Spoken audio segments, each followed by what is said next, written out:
خلاق دو عالم قرآن مجید میں ارشاد فرما رہا ہے، ان الذین آمنوا وعملوا الصالحات، بے شک وہ لوگ جو ایمان لے آئے اور اعمال صالحہ کیے، اولئک ہم خیر البریہ، یہ لوگ مخلوق میں سب سے بہتر ہیں۔ سبحان اللہ۔ اس کے آگے رب ارشاد فرما رہا ہے، جزاؤہم عند ربہم، ان کے رب کے پاس ان کا بدلہ جنات عدن، بسنے کے باغ ہیں۔ اور وہ باغ کی خوبی کیسی کہ ان باغ کے نیچے نہریں بہہ رہی ہے، اور یہ لوگ جب جنت میں داخل ہوں گے تو اس میں ہمیشہ ہمیشہ رہیں گے کہ پھر جنت سے نکلنے والے نہیں۔ اس آیت کریمہ کی تفسیر مفسرین کی نظروں سے دیکھیں تو فرماتے ہیں، رب نے ارشاد فرمایا کہ جو ایمان لے آئے اور عمل صالح کرے، یہ مخلوق میں سب سے افضل ترین ہیں، سب سے بہترین ہیں، سب سے اچھے ہیں، سب پر فائق ہیں۔ اب مخلوق میں انسان، فرشتے، جن سبھی ہیں۔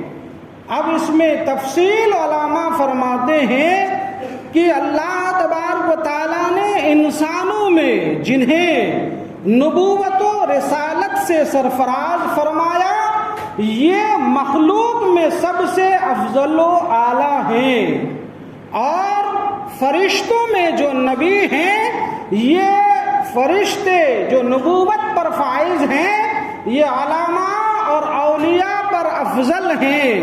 لیکن عام فرشتوں سے علماء اور اولیاء افضل ہیں، اور عام فرشتے عام مومنین سے افضل و اعلیٰ ہیں۔ معلوم یہ ہوا کہ اللہ تبارک و تعالیٰ کے جو محبوب اور برگزیدہ اور مقام نبوت و رسالت پر فائز ہونے والے ہیں، وہ مخلوق کی ساری چیزوں سے افضل و اعلیٰ ہیں۔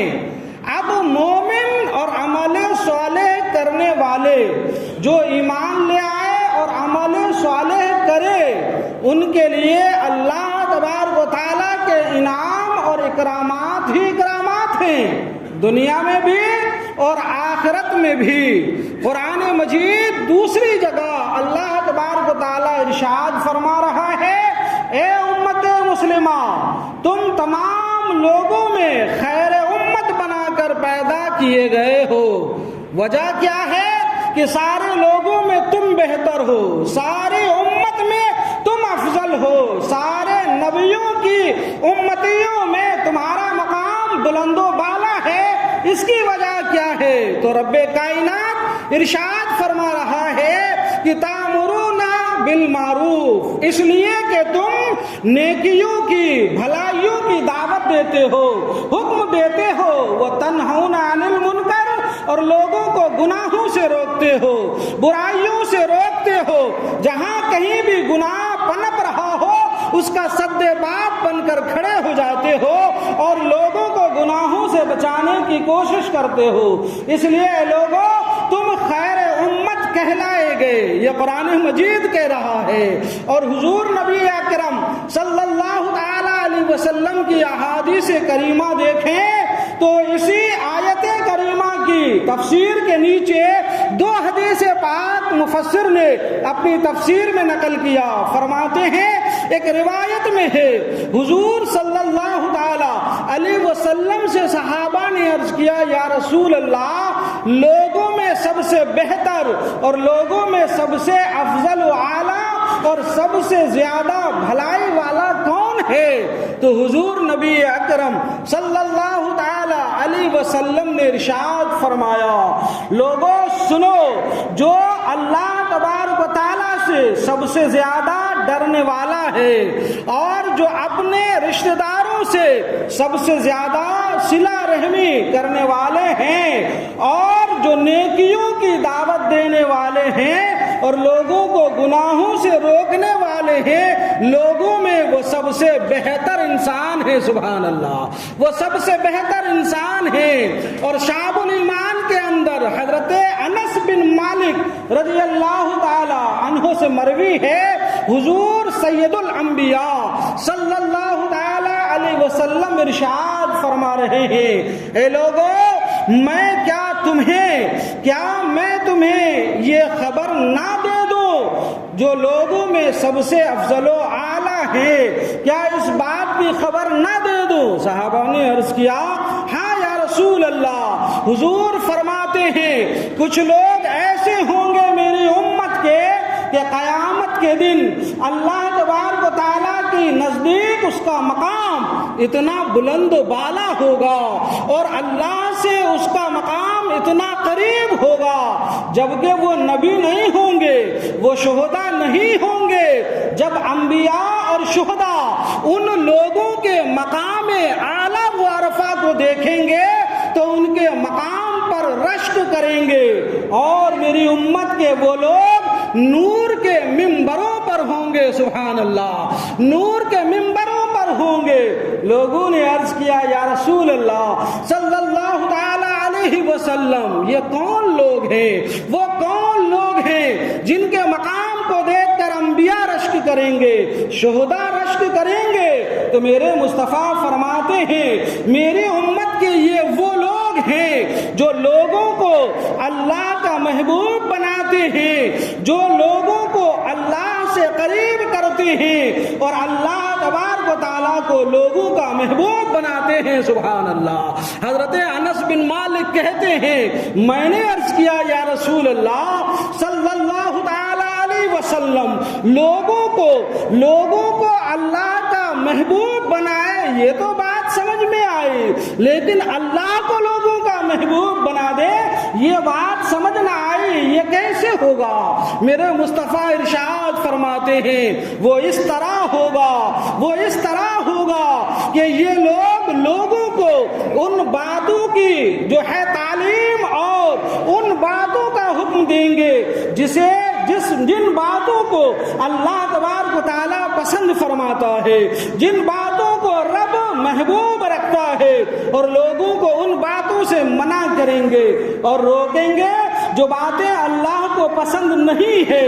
جب ان علماء کی باتوں کو لوگ مان کر ان پر عمل کریں گے، یعنی اللہ کی پسندیدہ کاموں کو کریں گے اور اللہ کے ناپسندیدہ کاموں کو چھوڑ دیں گے، تو پھر اللہ تبارک و تعالیٰ اس سے محبت فرمانے لگے گا۔ سبحان اللہ، سبحان اللہ۔ لہذا مسلمانوں، علماء فرماتے ہیں، یہ صرف علماء کی ذمہ داری نہیں بنتی ہے کہ لوگوں کو امر بالمعروف اور نہی عن المنکر کی تعلیم دے، بلکہ ہر مسلمان اپنی جگہ، اپنے مقام پر، اپنی حیثیت کے مطابق اس بات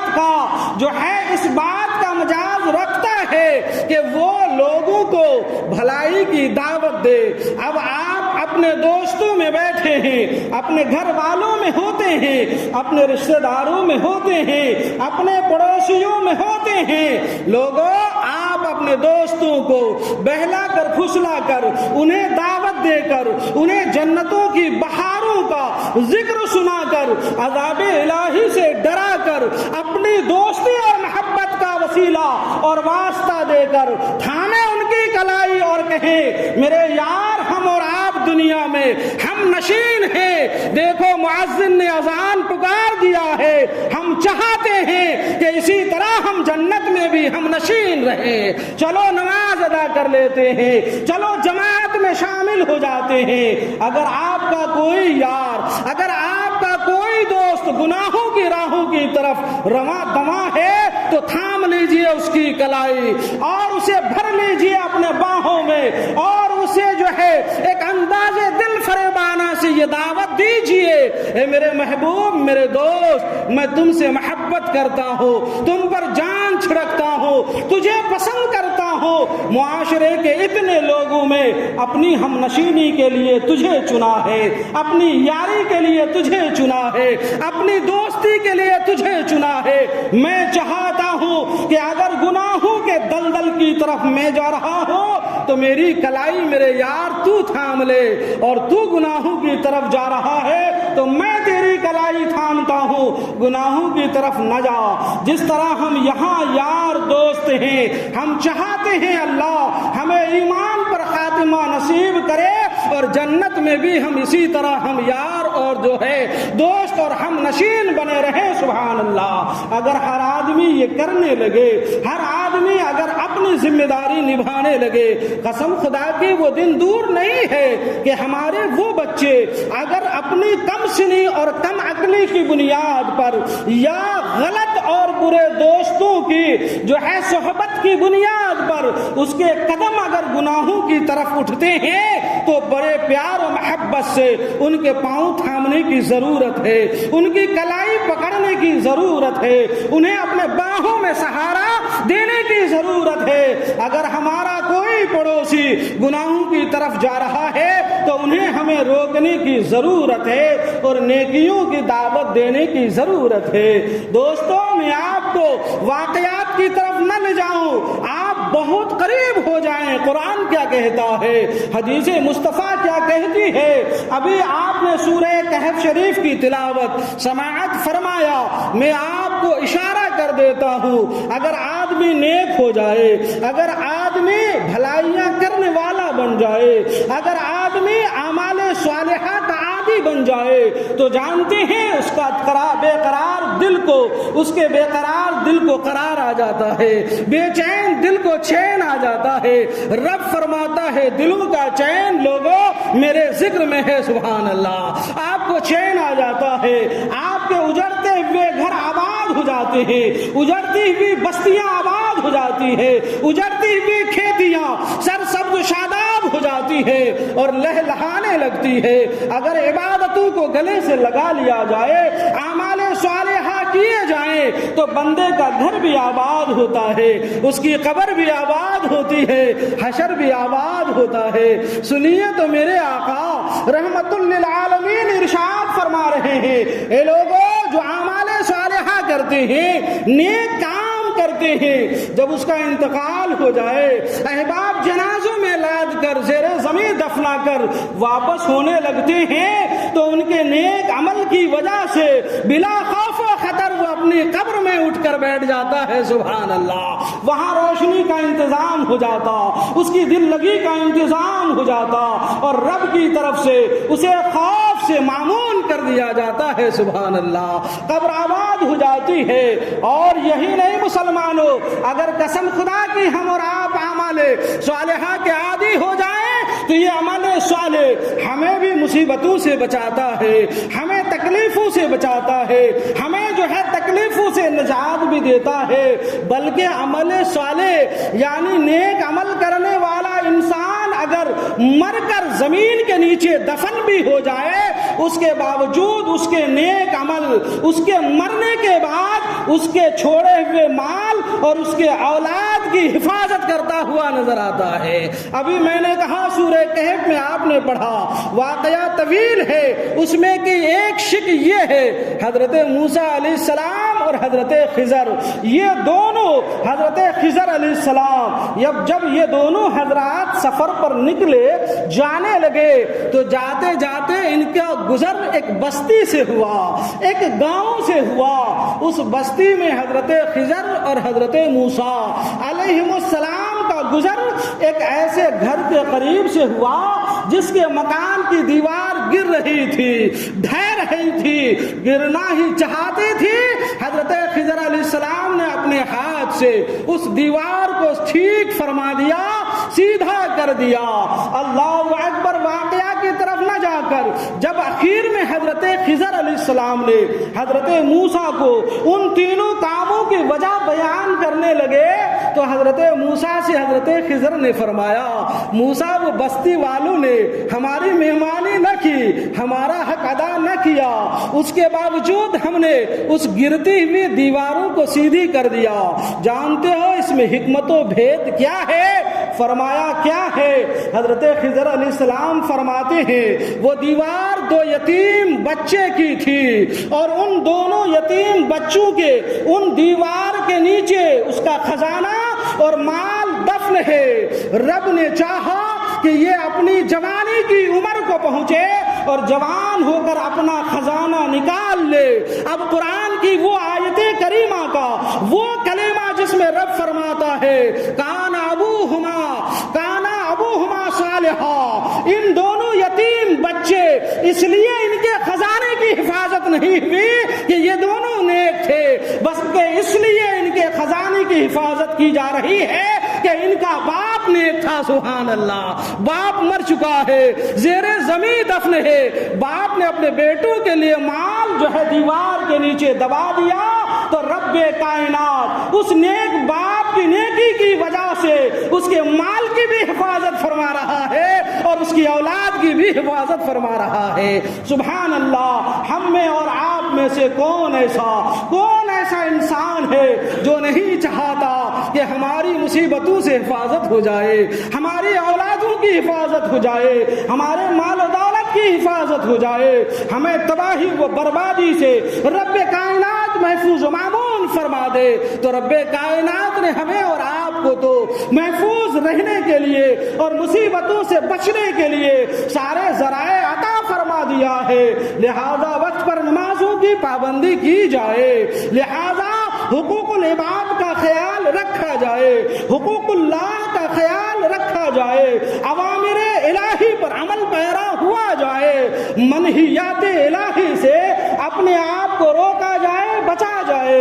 رب نے جن باتوں سے منع کر دیا اپنے دل میں یہ خیال بسا لیں، اے عزیزو جوانو، اے بزرگو، کہ ہمیں دنیا کا کوئی شخص دیکھے یا نہ دیکھے، کسی کی آنکھیں ہمیں دیکھے یا نہ دیکھے، لیکن ہمارا رب کائنات تو ہمیں دیکھ رہا ہے، ہمارا رب تو دیکھ رہا ہے۔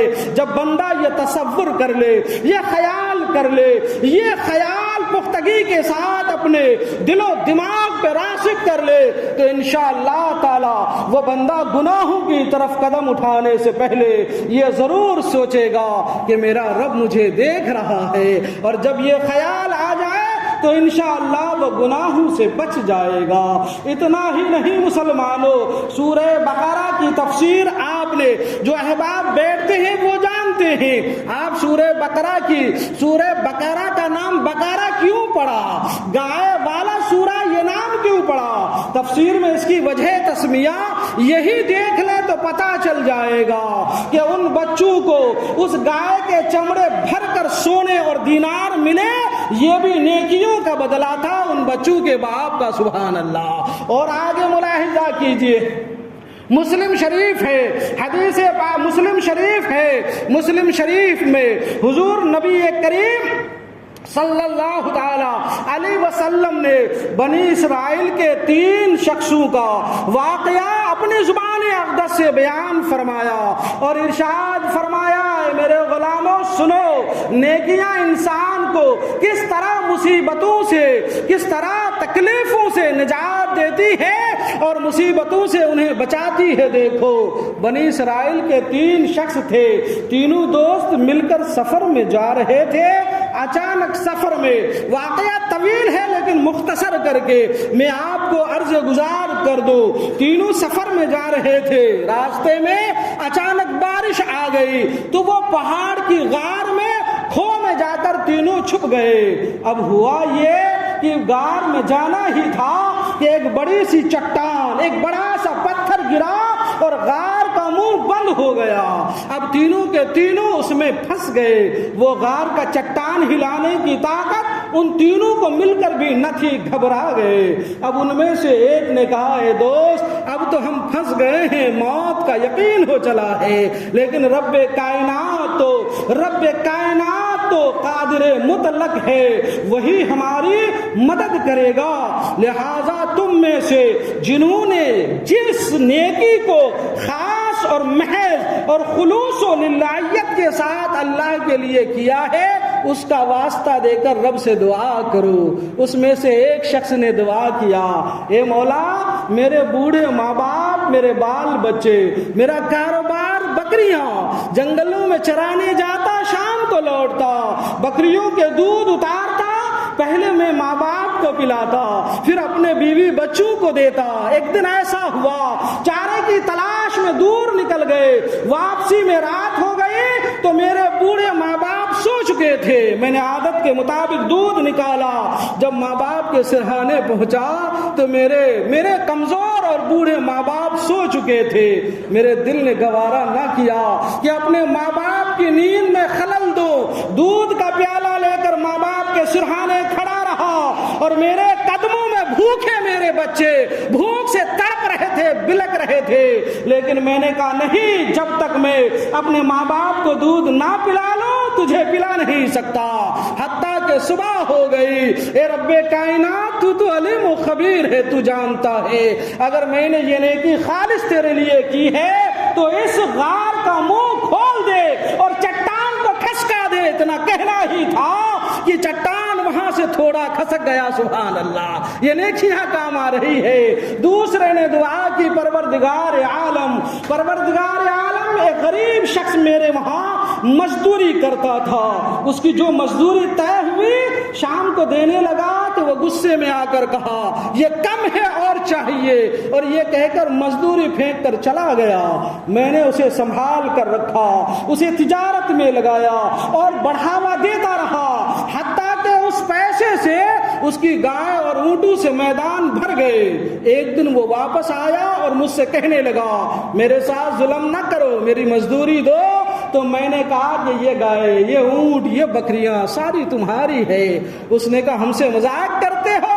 کہا مذاق نہیں کرتا، تمہاری امانت کو سنبھالا بھی اور تجارت میں لگا کر بڑھاوا بھی دیا، یہ سب تیرا ہے، تو لے جا سکتا ہے۔ وہ سارا کچھ لے کر گیا۔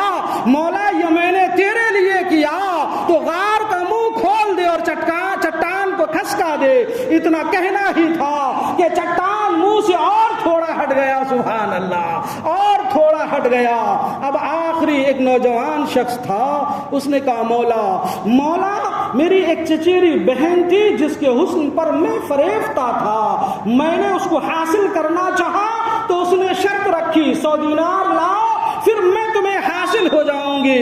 الغرض میں نے 100 دینار لے کر آئے اور جب میں اس سے گناہ کرنے کا ارادہ کیا اور اس پر قابو پا گیا تو اس میری چچیری بہن نے کہا گھر کے اندر اگرچہ کوئی نہیں دیکھ رہا ہے لیکن ہمارا تمہارا خالق رب کائنات وہ تو دیکھ رہا ہے، اس سے ڈرو اور گناہوں سے اپنے آپ کو روک لو۔ تو میں نے گناہوں سے اپنے آپ کو روک لیا۔ اگر یہ میں نے تیرے خوف کی وجہ سے کیا مولا تو منہ غار کا کھول دے اور چٹان ہٹا دے۔ اس کی دعا سے وہ چٹان خود بخود ہٹ گیا اور غار کا منہ کھل گیا اور اس بڑی مصیبت سے تینوں نجات پا گیا۔ سبحان اللہ، نجات پا گیا۔ لہذا مسلمانوں، نیکی کرنے والوں کی نیکیاں ضائع نہیں جاتی، انہیں دنیا میں بھی بچاتی ہے، قبر میں بھی بچاتی ہے اور حشر میں بھی بچاتی ہے۔